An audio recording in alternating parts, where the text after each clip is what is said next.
ये आपकी जिद और आपका झूठा सियासी बयानिया जो आप अदारों को अटैक करा रहे हैं अपने तर्जुमान को डायरेक्ट करके भेजकर, क्योंकि आपकी चोरियां पकड़ी जा रही हैं, आपकी डकैतियां पकड़ी जा रही हैं, आपने मुल्की मफाद बेचे, कौड़ियों के दाम बेचे, जिसके ऊपर बैठकर आप डायरेक्शन देते हैं कि जब आपका स्कैंडल बाहर आता है आप अदारे पे हमला कर देते हैं।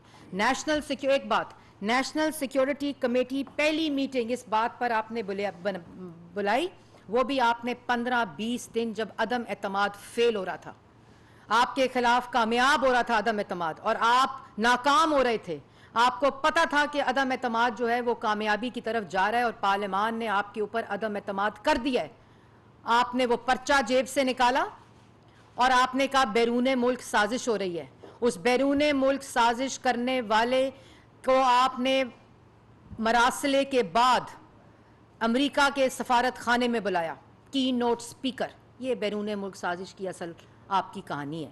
फिर नेशनल सिक्योरिटी कमेटी की प्रेस रिलीज को एंडोर्स किया आपने कि कोई साजिश नहीं हुई, जिसमें तमाम प्रीमियम एजेंसीज बैठी थी। अगर आप उस ऑफिशियल स्टैंड से, उस प्रेस रिलीज से एग्री नहीं करते थे तो फिर आपको वहां शवाहिद देने चाहिए थे, आपको बताना चाहिए था कि आपके पास क्या शवाहिद है।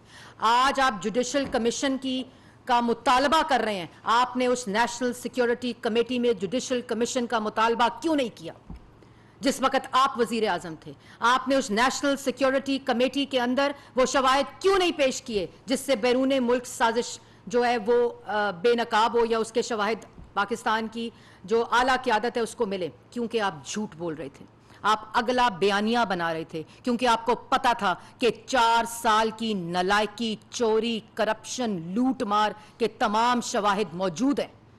और आपको पता था कि जिस वक्त आपका गंद निकलेगा, जिस वक्त कोई भी फाइल उठाएं, हर फाइल के ऊपर आपकी करप्शन से हर फाइल अटी पड़ी है, आपके गंद से अटी पड़ी है, आपकी चोरियों और डकैतियों से अटी पड़ी है, मुल्की मफाद को बेचने की जो शवाहिद हैं उनसे अटी पड़ी है।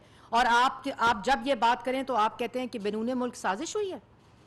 फिर आप एक बात और कहना चाहती हूं कि कल ISPR ने, DG ISPR साहब ने, उन्होंने कैटेगोरिकली वो स्टेटमेंट दी है जो बैरूनी मुल्क साजिश से जिस पे रिस्पॉन्ड करती है।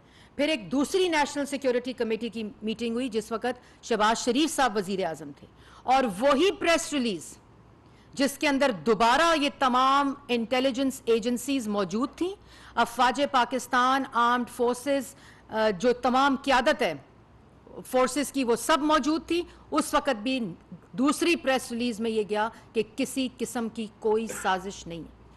और अगर आपके पास तब भी कोई शवाहिद मौजूद थे तो आज की तारीख तक कोई एविडेंस, किसी किस्म का एविडेंस आपने पेश नहीं किया, ना उस नेशनल सिक्योरिटी कमेटी की मीटिंग में जिसको आप चेयर कर रहे थे, ना उसके बाद आज तक।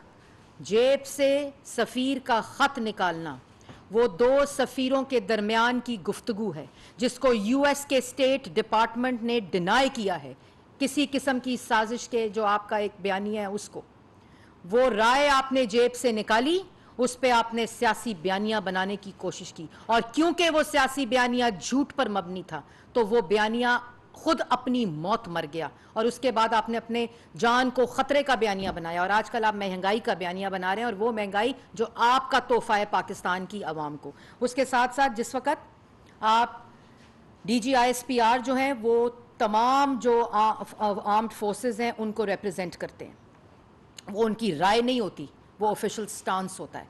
और ये जो आप साजिश कर रहे हैं, ये जो आप जो रिजेक्शन एक ऑफिशियल स्टांस की एक रियासत की कर रहे हैं, असल साजिश वो है, असल डिवाइड वो है मुल्क के अंदर जो आप फैलाने की कोशिश कर रहे हैं।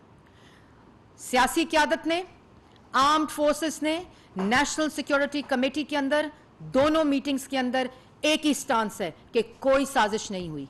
उस स्टांस को अगर आपने रिफ्यूट करना है, अगर वो आप समझते हैं कि वो आप जब वजीर आजम थे तब भी वही स्टांस था, और हमारी हुकूमत में भी जब नेशनल सिक्योरिटी कमेटी की मीटिंग हुई तो तमाम प्रीमियम एजेंसीज ने, तमाम जो क़यादत वहाँ मौजूद थी, उन सब ने इसके ऊपर कमेंट किया कि कोई साजिश नहीं हुई। तो आपने क्यों नहीं शवाहिद दिए?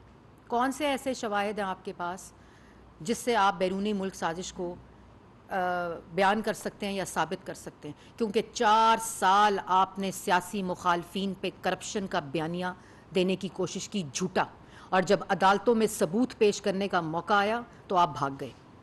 किसी भी केस में शवाहिद पेश नहीं किए, कभी 56 रेफरेंस, कभी 40 रेफरेंस, कभी 22 रेफरेंस, कभी 200 रेफरेंस, कभी 400 रेफरेंस, कभी नैब के रेफरेंस, कभी FIA के रेफरेंस, कभी नैब न्याजी गठजोड़ के रेफरेंस। जब बेलें हुई, शहबाज शरीफ साहब की जब बेल हुई लाहौर हाई कोर्ट से, जिसमें कोई मनी लॉन्ड्रिंग, कोई किकबैक, कोई करप्शन, कोई इख्तियारात का नाजायज़ इस्तेमाल नहीं, आपने सुप्रीम कोर्ट में नईम बुखारी साहब ने चैलेंज की इमरान खान साहब की डायरेक्शन के ऊपर, जब सुप्रीम कोर्ट ने शफायद मांगे, अपनी दरखास्त वापस ले ली।